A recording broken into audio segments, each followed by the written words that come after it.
Good morning everyone. In our next class we had discussed about the menstrual cycle and the regulation of follicles. Today we will discuss the hormonal regulation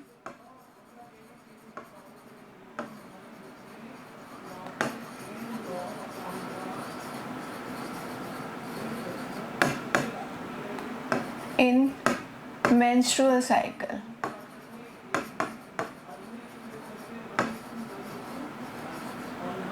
See, we had completed the hormonal regulation in the human beings of male reproductive system, right? So today we will consider there are two type of hormones, FSH and LH, which how they will regulate menstrual cycle and what are the main function of FSH and LH. So first hormone is FSH, which is known as follicle stimulating hormone. Follicle stimulating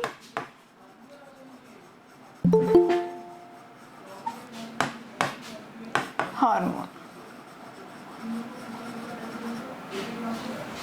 Then second hormone is luteinizing hormone.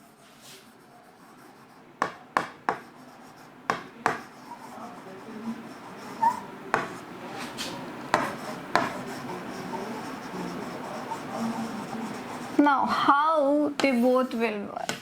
So in male reproductive system the function of FSH is spermatogenesis. Again जो female reproductive system होगा ना उसमें भी ये oogenesis में ही participate करेगा, but oogenesis जैसा कि हमने पढ़ा है कि थोड़ा सा टिपिकल प्रोसेस होता है, थोड़ा सा कॉम्प्लेक्स होता है, उसके अंदर फॉलिकल्स अलग से डेवलप होती है और उसके अंदर oocytes का डेवलपमेंट होता है.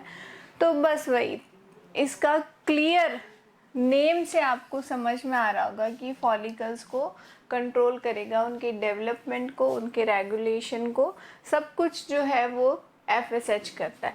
ल्यूटिनाइजिंग हार्मोन का वर्क होता है उसके ओव्यूलेशन में हेल्प करना. So we will see a graphical manner in which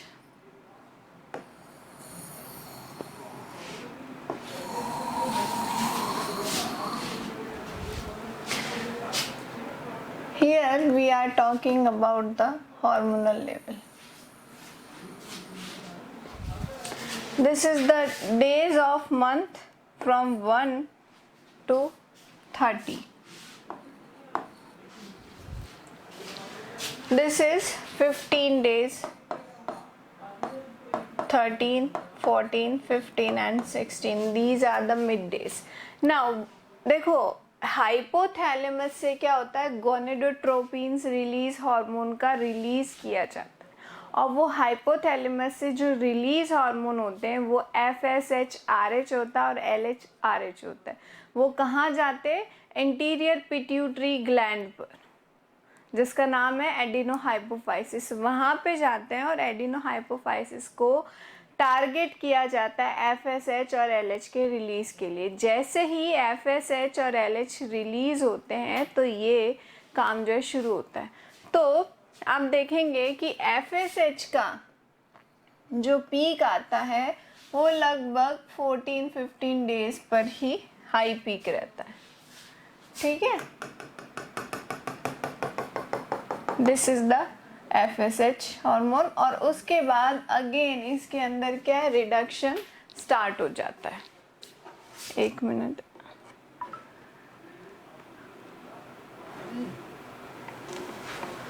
reduction start हो गया.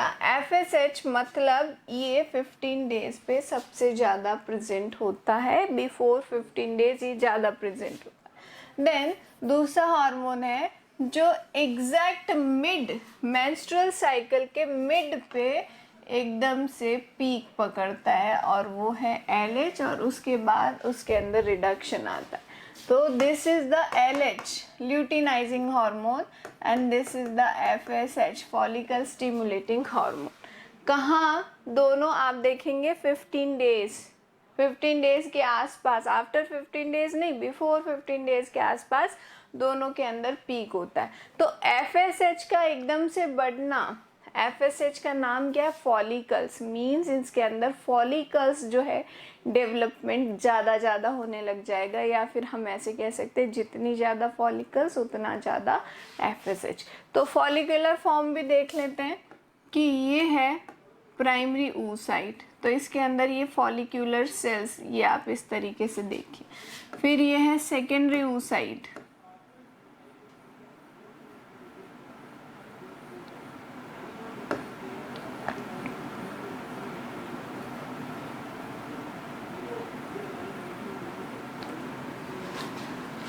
Tertiary oocyte, sorry tertiary follicles, not oocyte, tertiary follicle है ये।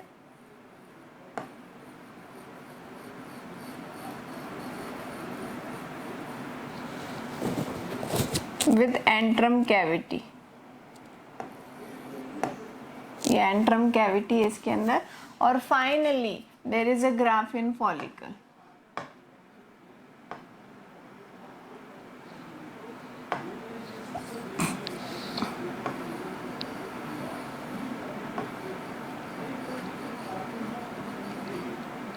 ये ग्राफिन फॉलिकल,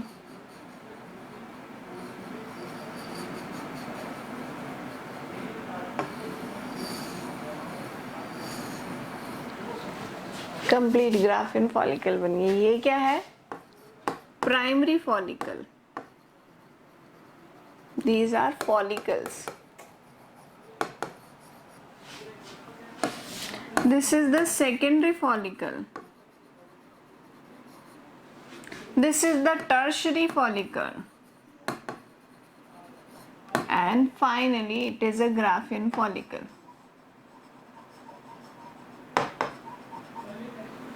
ग्राफिन फॉलिकल। अब देखो फॉलिकल्स ज़्यादा बन गई, क्यों बनी, क्योंकि FSH यहाँ पे ज़्यादा है, या फिर मेच्योर फॉलिकल जो है 15 डेज के आसपास मेच्योर फॉलिकल रहता है। Not, we are not talking about the 15 days, we are talking about the mid day of the cycle. Mid days जो आएंगे वहाँ पे ये जो है मेच्योर बन जाती है, तो FSH जो है इसलिए यहाँ पे ज़्यादा है, या फिर इसके ज़्यादा होने की वजह से FS ज़्यादा है, जैसा भी हम समझना चाहें। उसके बाद है ल्यूटिनाइजिंग हार्मोन। ल्यूटिनाइजिंग हार्मोन का सडन पीक बढ़ता है मिड डेज के, ठीक है, सेंटर पॉइंट के अंदर एकदम से इसका पीक बढ़ जाता है। इसका फॉलिकल्स और उसके जनरेशन में या उसके रेगुलेशन में कोई फंक्शन नहीं। फिर ये क्यों बढ़ा, इसका बढ़ना कहलाता है LH सर्ज। इसका काम होता है ओव्यूलेशन करवाना। ओव्यूलेशन का मतलब क्या होता है, rupturing of graphene follicle and releasing of secondary oocyte, secondary oocyte का रिलीज होना। तो ये देखिए, ये सेकेंडरी oocyte ये बाहर आ गई, इसके पास जोना पेल्यूसिडा है, और जो फॉलिकल सेल्स है वो इसको इस तरीके से घेर लेती है ताकि ये क्या बना देता है, कोरोना रेडिएटा, है ना। एक और बाकी ये ग्राफिन फॉलिकल अब रप्चर हो चुकी है।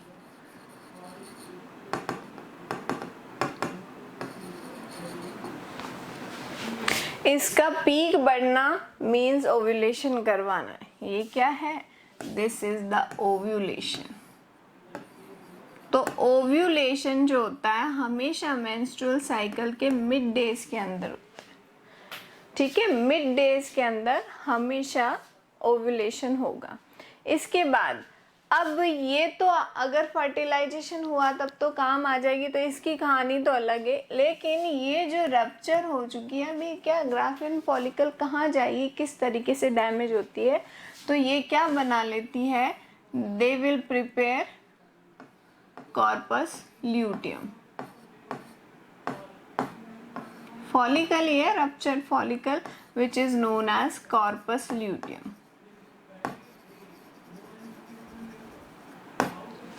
ठीक है, कॉर्पस ल्यूटियम का फंक्शन होता है प्रोजेस्टेरॉन हार्मोन को रिलीज करना, प्रोजेस्टेरॉन हार्मोन को रिलीज करना। और फाइनली जब प्रोजेस्टेरॉन का रोल ख़त्म हो जाता है या इसका रिलीजिंग ख़त्म हो जाता है, तब ये और डीजनरेट होने लग जाती है और एक येलो बॉडी के फॉर्म में या वाइटिश बॉडी के फॉर्म में बॉडी से बाहर निकल जाती है, जिसे हम बोलते हैं कॉर्पस एल्बिकेंस। कॉर्पस एल्बिकेंस, ठीक है।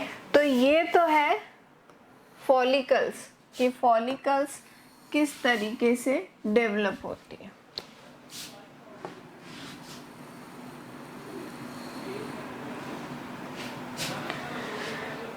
उसके बाद आफ्टर फॉलिकल्स हम देखेंगे कि इन फॉलिकल्स के थ्रू क्या कोई हार्मोन रिलीज हो रहा है। कौन सा हार्मोन रिलीज होता है, ये देखिए प्राइमरी फॉलिकल में नंबर ऑफ फॉलिकल्स कम है, सेकेंडरी में ज़्यादा है, टर्शरी में और ज़्यादा, ग्राफिन में फुल्ली डेवलप्ड फॉलिकल्स है। तो यहाँ पे एक हार्मोन आता है oestrogen and progesterone. They both are known as oestrogen and progesterone. इन दोनों को क्या बोला जाता है, फीमेल सेक्स हार्मोन के नाम से जाना जाता है। तो एस्ट्रोजन का रिलीज किया जाता है फॉलिक्यूलर सेल से। तो जैसे जैसे फॉलिक्यूलर सेल्स बढ़ेंगी वैसे वैसे एस्ट्रोजन का लेवल बढ़ेगा।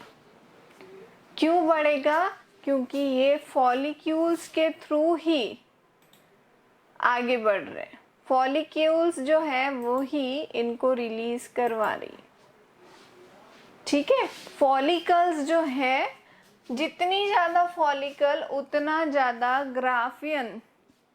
फॉलिकल के अंदर आपको एस्ट्रोजन का रिजल्ट दिख रहा होगा कि यहाँ पे उतना ज़्यादा एस्ट्रोजन का लेवल है।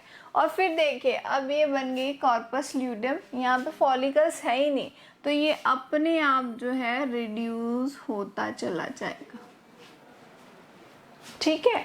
तो रिलीज कौन कर रहा है एस्ट्रोजन को, फॉलिक्यूलर सेल्स रिलीज कर रही है, ठीक है। फॉलिक्यूलर सेल्स रिलीज कर रही है। देन सेकेंड हार्मोन आता है प्रोजेस्टेरॉन, प्रोजेस्टेरॉन हार्मोन। लेकिन अब इसमें क्या है, देखो जो नेक्स्ट साइकिल जो स्टार्ट होता है ना, वहाँ पे प्रोजेस्टेरॉन से पहले एस्ट्रोजन में मैं आपको एक चीज़ और बता देती हूँ कि ये तो आपको सिंपल सा फंडा समझ में आ गया, लेकिन जो यूट्रस की वॉल है उसको ये वापस क्या करता है, रप्चर करवाने में हेल्प करेगा। तो इसके अंदर थोड़ा सा पीक पॉइंट और बढ़ता है इसका, एक जगह से लास्ट साइकिल के लास्ट डेज के अंदर। अभी वापस इसको समझते हैं। फिर आ गया प्रोजेस्टेरॉन। तो प्रोजेस्टेरॉन तो चलता ही है, रिलीज कौन कर रही है, कॉर्पस ल्यूटियम। ये कॉर्पस ल्यूटियम में रिलीज किया, ये फर्दर डिक्रीज हो गया, ठीक है ना, फर्दर डिक्रीज हो गया। अब इन दोनों का काम क्या है, what is the function of both hormone. Estrogen क्या करता है, कोई बता सकता है आप में से?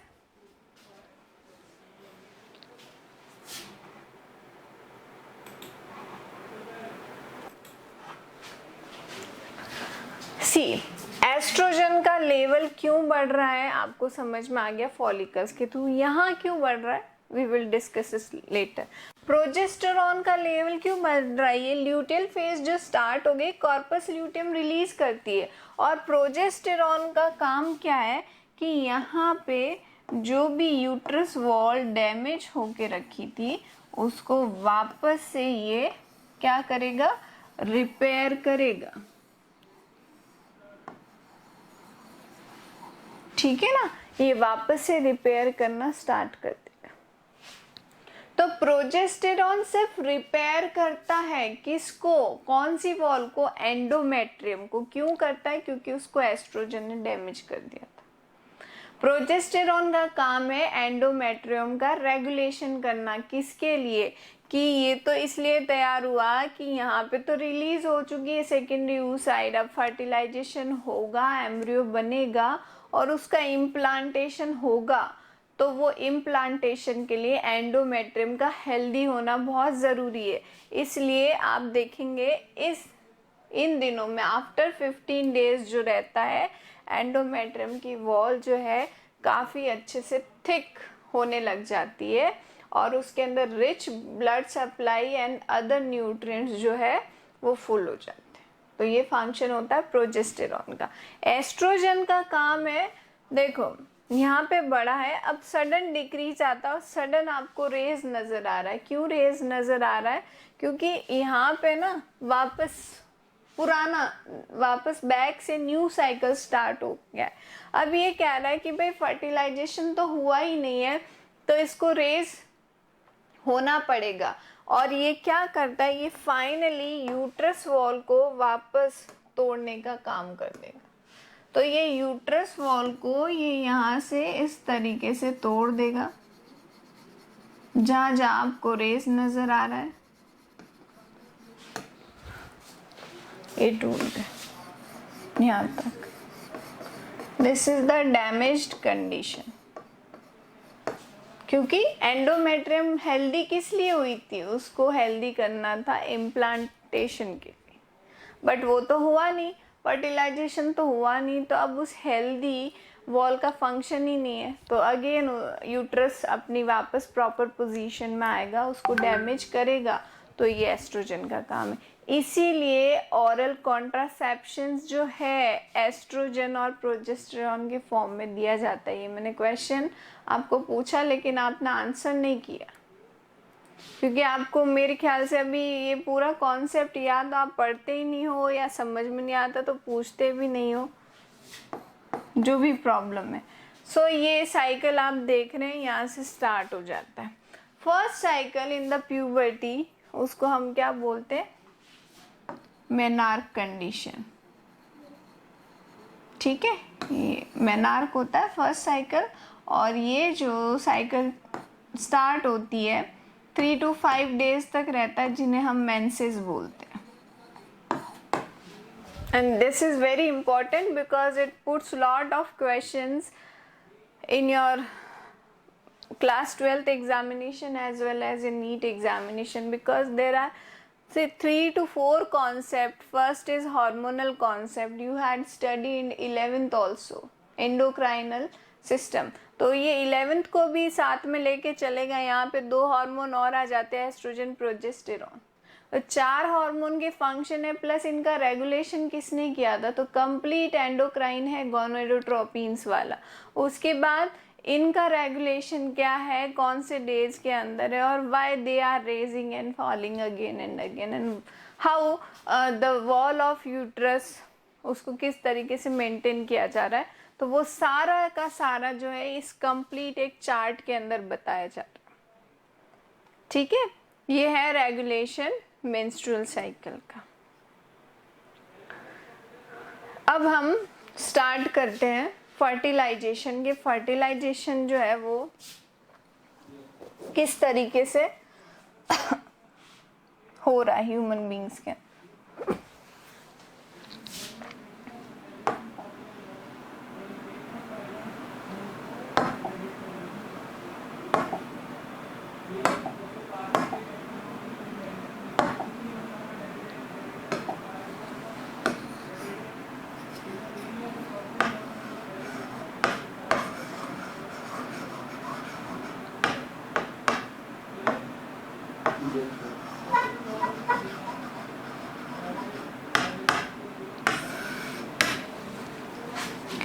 We have,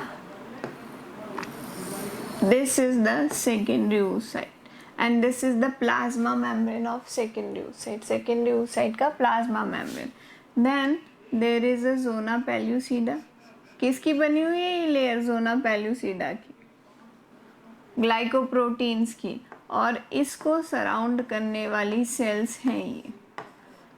कौन सी है ये layer? Corona radiata.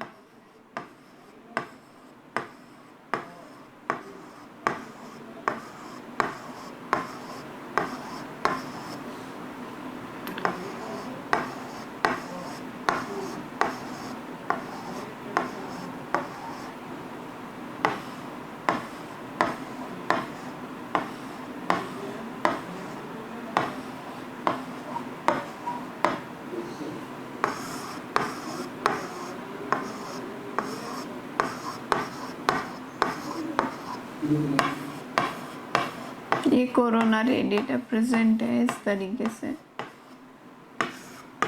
And dense packing present होती है। क्या होती है? डेंस पैकिंग प्रेजेंट होती है। क्यों होती है? बिकॉज कोरोना रेडिएटा के अंदर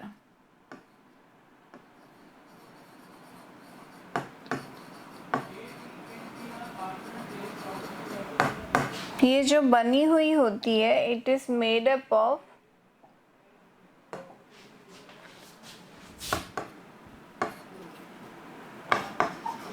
हाइल्यूरोनिक एसिड। तो हाइल्यूरोनिक एसिड क्या करता है? बहुत ही डेंस पैकिंग करता है। That's why this component is known as animal cement. इसको एनिमल सीमेंट के नाम से भी जाना जाता है। ठीक है, फिर इसकी जो ये लेयर होती है ना, यहाँ पे क्या प्रेजेंट होता है? Anti fertilizin. Fertilizin, anti fertilizin जो रिएक्शन होगी उसके लिए कुछ पॉइंट्स प्रेजेंट होते हैं। ये रहे,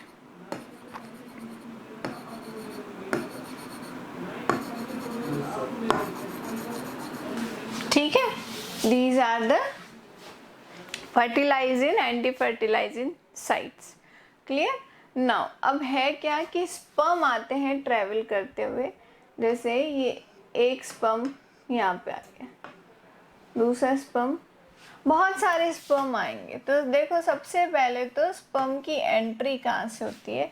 स्पर्म की एंट्री वेजाइना में हुई। वेजाइना में मैंने आपको लास्ट क्लास में बताया था कि बेसिक पीएच प्रेजेंट होती है और सीमन की एसिडिक होती है। तो न्यूट्रलाइजिंग रिएक्शन हो गए, उसमें से नियर अबाउट 50% वहीं पे स्पर्म एंड हो जाते हैं। फिर स्पर्म ट्रेवल करते हैं सर्विक्स के थ्रू। तो cervix is very narrow canal, तो उसको पास आउट करने में उनके अंदर एनर्जी चाहिए होती है बहुत ज़्यादा। तो जो वीक स्पर्म होते हैं वो वहीं पे ख़त्म हो गए। फिर वो यूट्रस के अंदर एंट्री करते हैं, और यूट्रस के अंदर क्या होता है? Due to contraction and due to flagellar movement of sperms वो बढ़ते हैं ओविडक्ट की तरफ, और जहाँ एम्पुला इस्थमस जंक्शन आता है वहाँ पे फर्टिलाइज करते हैं। तो इसका फर्टिलाइजेशन होना, इतना सारा प्रोसेस को क्लियर करके आना, और सिर्फ एक स्पर्म का फर्टिलाइजेशन होना, इसे हम बोलते हैं कैपेसिटेशन। ठीक है, कैपेसिटेशन बोला जाता है, स्पर्म कैपेसिटेशन। नाउ एक नहीं, कुछ सारे स्पर्म्स जो है इसको चारों तरफ से सराउंड करके रखते हैं। तो स्पर्म अपने साथ लेके क्या आता है? एक्रोसोम। ये है एक्रोसोम, और एक्रोसोम का फंक्शन क्या है? What is the function of acrosome? ये सपोज करो ये एक्रोसोम यहाँ आ गया, ये रहा एक्रोसोम, और इसके पीछे है ये कंप्लीट स्पर्म। तो एक्रोसोम क्या करता है? अपने साथ बहुत सारे लाइसीन्स लेके आता है, और सबसे बड़ा तो उसको जो लाइसीन एंजाइम चाहिए वो होता है हाइल्यूरोनिक एसिड को ही हटाना, because this is the animal cement. इतनी डेंस पैकिंग है तो वो आगे कैसे बढ़ेगा? तो दैट्स वाई ये हाइल्यूरोनिक एसिड के थ्रू क्या होता है? स्पर्म का जो है एक्रोसोम रिलीज होता है, और ये क्या करता है? एक्रोसोम हाइल्यूरोनिडेज एंजाइम को रिलीज करता है, और ये इसको लाइज कर देता है। जैसे ही लाइज हुआ, अब आपको इसके अंदर सेपरेशन जो है देखने को मिलेगा। ठीक है, सेपरेशन देखने को मिलेगा, तो स्पर्म जो है फाइनली वो यहाँ तक पहुँच ही जाएगा। अब स्पर्म के पास क्या है? सिर्फ और सिर्फ अपना न्यूक्लियस है। अब ये पहुंचा तो ये कहाँ? जहाँ ये एंटी फर्टिलाइजिंग साइट्स प्रेजेंट है, और इसकी फर्टिलाइजिंग साइट्स है वहाँ पे इसको अटैच होना ज़रूरी है, क्योंकि अब इसको अपना क्या करना है? न्यूक्लियस ट्रांसफ़र करना है, इसलिए इसको एक जगह फिक्स होना पड़ेगा। फिक्स हुआ, अब फिर धीरे धीरे ये ज़ोना पेलुसिडा रिलीज हो जाती है, क्योंकि बहुत सारे स्पर्मीन, लाइसीन्स, एक्रोमी, कैटाकेमीन्स, ये सारे के सारे एंजाइम्स जो है ये लाइज ही करते हैं। और उसने अपना क्या किया, न्यूक्लियस अंदर ट्रांसफ़र कर दिया, और साथ में इसका सेंट्रोसोम भी आया है, साथ में इसका सेंट्रोसोम भी आया है।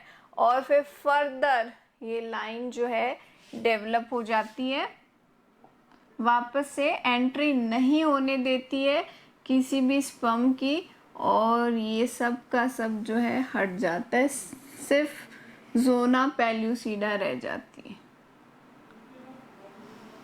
कैपेसिटेशन की रिएक्शन खत्म, ठीक है। अंदर क्या रह गया,